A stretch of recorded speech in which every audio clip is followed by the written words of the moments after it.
Ang daya guys, kung makikita nyo, legend lang yung gamit ko dito, tapos may kasama kaming epic at dalawang mythic. Pero yung rank na kalaban guys, immortal, MG, MG, immortal. Samantalang guys, isa lang yung MG sa amin. Tapos legend pa tong gamit ko. At yung dalawa naman, mythic. Sa oras na to, hindi ko pa alam na unbalance talaga yung match dito guys. At wala akong kaalam-alam.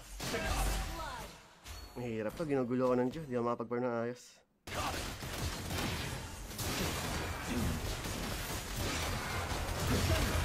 Wait lang, paano yun?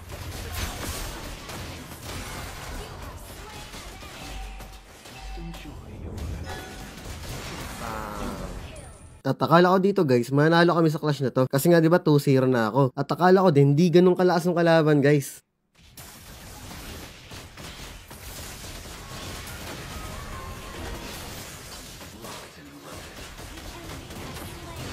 Maya.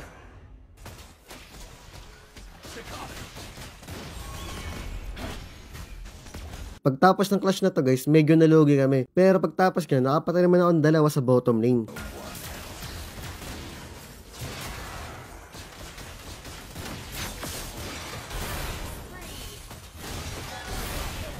Hey.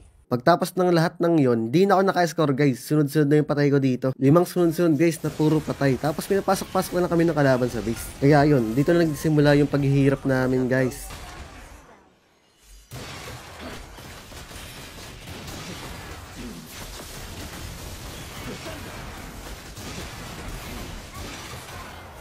Hindi ko natamaan yun, baka na Briggs.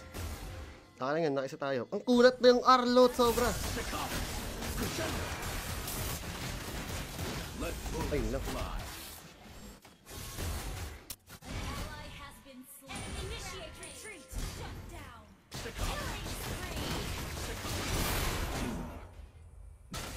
Hindi pwede ganitong set line up guys, kasi kahit isa MG sa amin.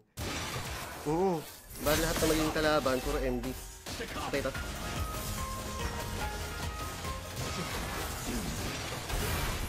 Kala ko di siya makapatay dun guys eh. Duda ako kayo malakas kalaban guys, siguro.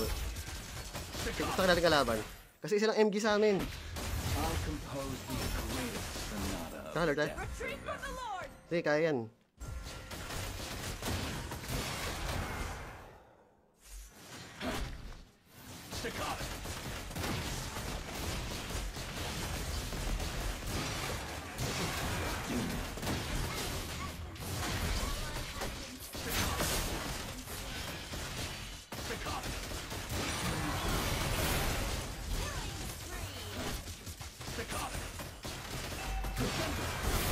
Okay, pwede nga mag-lord dito, Joy to.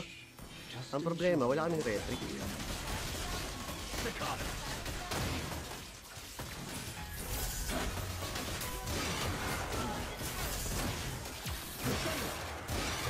Sige, lord kaya, buling ito.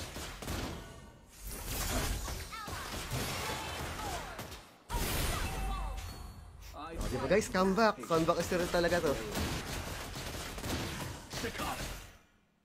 G-cut, sino tigyan? And dapat guys, mindset and mindset.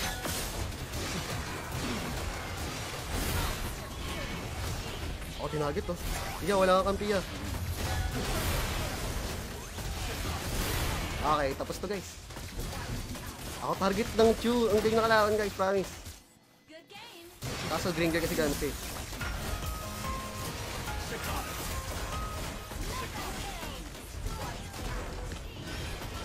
Okay, nice game, nice game. Kahit ako count case ah. Siguro yung mga kalaban, yung mga MD.